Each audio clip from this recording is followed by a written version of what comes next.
वर्ष था 1945। यूरोप में सेकेंड वर्ल्ड वॉर अपने चरम पर था।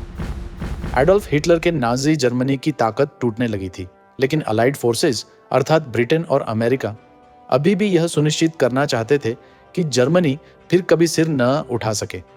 इसी सोच के साथ शुरू हुआ एक भीषण, भयानक और विनाशक हवाई हमला, जिसने जर्मनी की अनगिनत इमारतें तोड़ दी जर्मन अर्थव्यवस्था की कमर, पर न तोड़ पाया जर्मन लोगों का हौसला, मनोबल और आत्मविश्वास।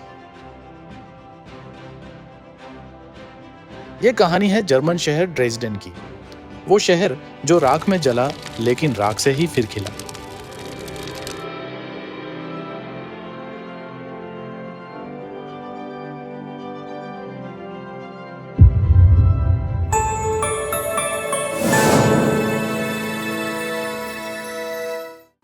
नमस्कार, स्वागत और जय हिंद।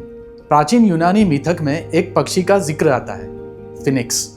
कहा जाता है जब उसकी उम्र पूरी हो जाती है तो वो खुद को अग्नि में भस्म कर देता है और फिर उसी राख से एक नया और भी तेजस्वी फिनिक्स जन्म लेता है।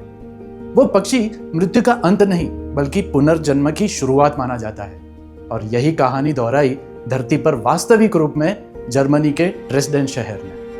1945 में ड्रेसडेन पूरी तरह जलकर राख हो गया था, पर उसने अपनी राख से ही अपने नए पंख गढ़े और आज पहले से भी ज्यादा खूबसूरत, सशक्त और जीवंत होकर खड़ा है। यह कहानी केवल एक शहर की नहीं बल्कि मानव जज्बे, पुनर्निर्माण और सांस्कृतिक पुनर्जन्म की इंस्पायरिंग स्टोरी भी है। तो चलिए शुरू करते हैं ड्रेसडेन की एक सफर ज्ञान पथ पर।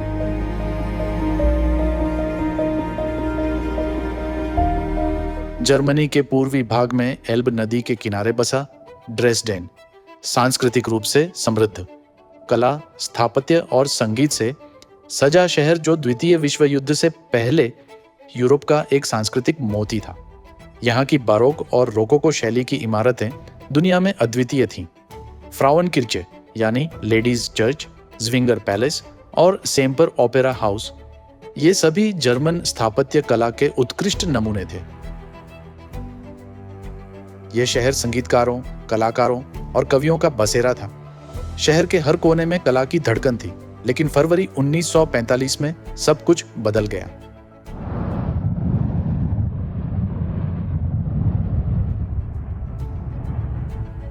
तेरह फरवरी रात के लगभग 10 बजे ब्रिटेन की रॉयल एयर फोर्स के 244 भारी बम वर्षक विमानों ने जर्मनी की ओर उड़ान भरी। उनके निशाने पर था ड्रेसडेन शहर। लगभग 1000 साल पुरानी कलात्मक इमारतों पर सैकड़ों फायर बम बरसाए गए। इमारतें ध्वस्त हो गईं, लेकिन यह तो बस शुरुआत थी। हमले का पहला दौर समाप्त हुआ और फिर 550 ब्रिटिश विमानों ने ड्रेसडेन में अनगिनत बम गिराए। पूरा शहर धधकने लगा और चारों ओर ऐसी आग फैली कि तापमान 1600 डिग्री सेल्सियस तक पहुंच गया। सड़क पर पिघली हुई टार बहने लगी। नागरिकों के लिए भागने का कोई रास्ता ही नहीं बचा।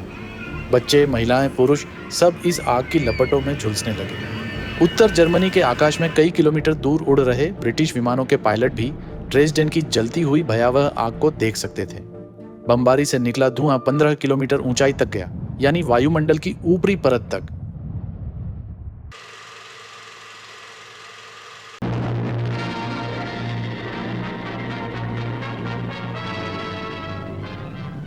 In the greatest blitz on Germany, Allied airmen link up their attacks with Marshal Stalin's armies. British bombers head for Dresden, the Saxony bastion of the Nazis along the Eastern Front.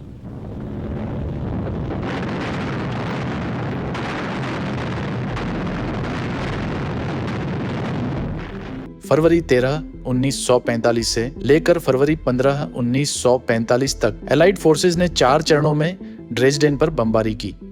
कुल मिलाकर 3900 ton बम गिराए गए, जिससे 1600 से अधिक एकड़ का क्षेत्र पूरी तरह जल गया। ड्रेसडेन का लगभग 90% ऐतिहासिक केंद्र नष्ट हो गया। विनाश इतना भयानक था कि बाद में इसे फायर स्टॉर्म ऑफ ड्रेसडेन कहा गया। एक ऐसा अग्नि तूफान जिसने शहर के अस्तित्व को ही निगल लिया। ड्रेसडेन के 90,000 से अधिक मकान जलकर राख हो गए थे, जिनमें कई 800 से 1000 साल पुराने ऐतिहासिक धरोहर थे। एलाइड फोर्सेस के हमलों ने एक ही झटके में उन सभी सांस्कृतिक और कलात्मक धरोहर को राख में तब्दील कर दिया।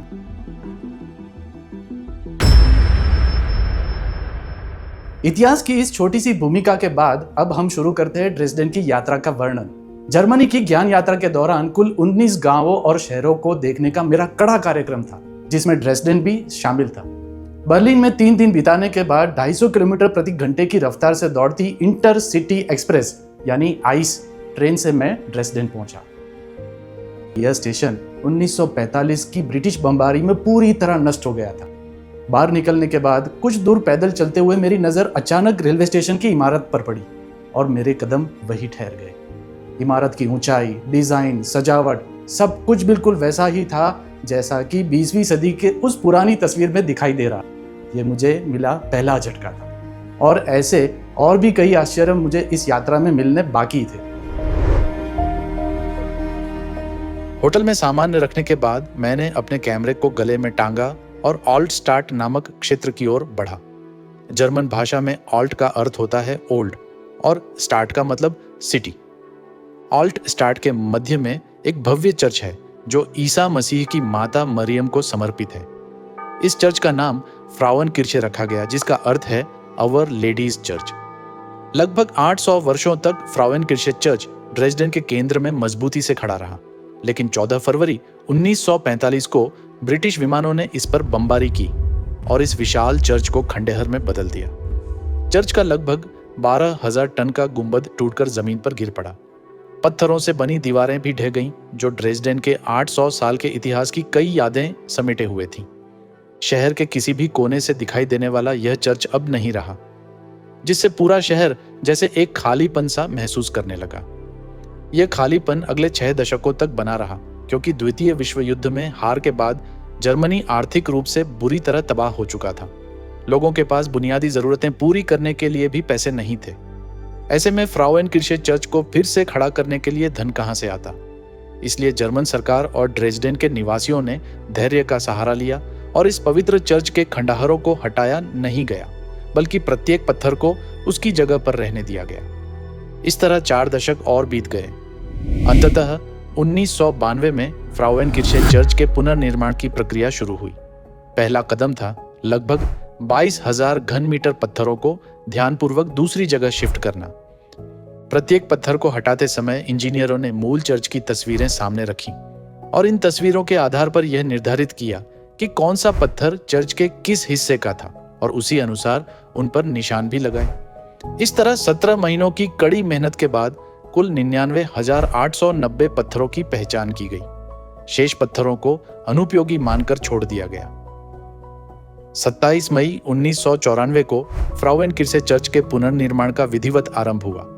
एक के बाद एक चरणों में निर्माण आगे बढ़ता गया और धीरे धीरे चर्च ने अपने पुराने स्वरूप को पुनः प्राप्त कर लिया।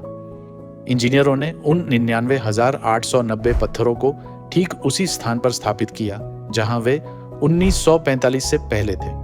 जो पत्थर कम पड़ गए थे उनकी नए सिरे से कटाई की गई और अंततः अक्टूबर 2005 में फ्राउन किर्चे चर्च ड्रेसडेन के निवासियों के लिए खुल गया। द्वितीय विश्व युद्ध में ध्वस्त होने के लगभग 60 वर्षों बाद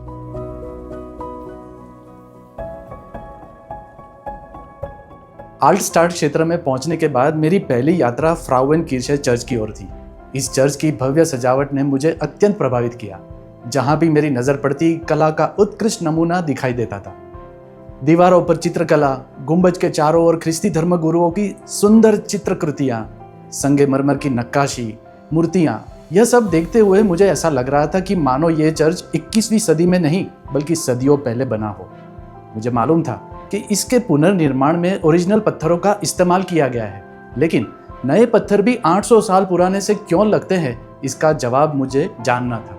इसलिए मैंने चर्च के पादरी से इस विषय में बातचीत की। पादरी ने बताया कि हर एक नए पत्थर को खास तरह की केमिकल ट्रीटमेंट दी गई है, जिससे पत्थरों में हल्की कालेपन की झलक दिखाई देती है। चर्च के भीतर इस्तेमाल हुए संगमरमर पर भी खास रासायनिक प्रक्रिया की गई है। वाह, इसे कहते हैं सही मायने में रिस्टोरेशन। इसे कहते हैं इतिहास को फिर से जीवित करना।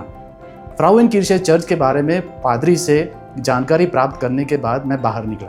प्रांगण में मुझे चर्च के पुराने गुंबद की वह दीवार मिली जो फरवरी 1945 के हमले में धराशायी हो गई थी। शायद इसे इसलिए संरक्षित रखा गया था ताकि देश की नई पीढ़ी को जर्मनी के अतीत की गलतियां हमेशा याद रहे। फ्राउएनकिर्चे चर्च के बाद मैं ड्रेसडेन के प्रसिद्ध ज़्विंगर पैलेस की ओर गया। 18वीं सदी की शुरुआत में राजा ऑगस्टस द्वारा निर्मित यह महल उस समय के यूरोप में कला का अनोखा प्रतीक माना जाता था। ग्रीक देवताओं की भव्य मूर्तियां, विशाल खिड़कियां, कलात्मक मेहराबें, भव्य गुंबद, सुंदर बाग बगीचे और फव्वारे, इन सब के साथ ज़्विंगर पैलेस की शोभा देखते ही बनती थी। द्वितीय विश्व युद्ध के दौरान ज़्विंगर पैलेस को भी पूरी तरह नष्ट कर दिया गया था और इसके पुनर्निर्माण में कई साल लग गए। सरकार के पास पर्याप्त धन नहीं था, इसलिए ड्रेसडेन के लोगों ने अपनी सामर्थ्य अनुसार दान देकर ज़्विंगर पैलेस का पुनर्निर्माण कराया। आज अगर इस भव्य महल की यात्रा करें तो यह मानना मुश्किल हो जाता है कि 1945 में यह पूरी तरह तबाह हो चुका था। ज़्विंगर पैलेस से थोड़ी ही दूर सेम्पर ओपेरा हाउस और ड्रेसडेन कासल भी 1945 के हवाई हमलों में पूरी तरह बर्बाद हो गए थे। लेकिन जब मैंने इन्हें अपनी आंखों के सामने देखा तो उनके स्थापत्य ने मुझे जैसे इतिहास में 800 साल पीछे पहुंचा दिया। जर्मन इंजीनियरों की कारीगरी ने मुझे हैरान कर दिया। कहीं कोई कमी नहीं और मूल इमारतों से जरा भी भिन्नता नहीं। केवल 1-2 इमारतें ही नहीं, बल्कि पूरे ड्रेसडेन के पुनर्निर्माण में उन्होंने धैर्य और लगन दिखाई। वास्तव में यह सिर्फ धैर्य का नहीं, बल्कि संकल्प, आत्मविश्वास और मेहनत का भी परिणाम था। ड्रेसडेन के नागरिकों को भी सलाम करना बनता है, जिन्होंने अपने ऐतिहासिक शहर को फिर से खड़ा करने में न केवल आर्थिक सहायता दी, बल्कि मलबा हटाने के काम में भी अपनी ओर से श्रमदान किया।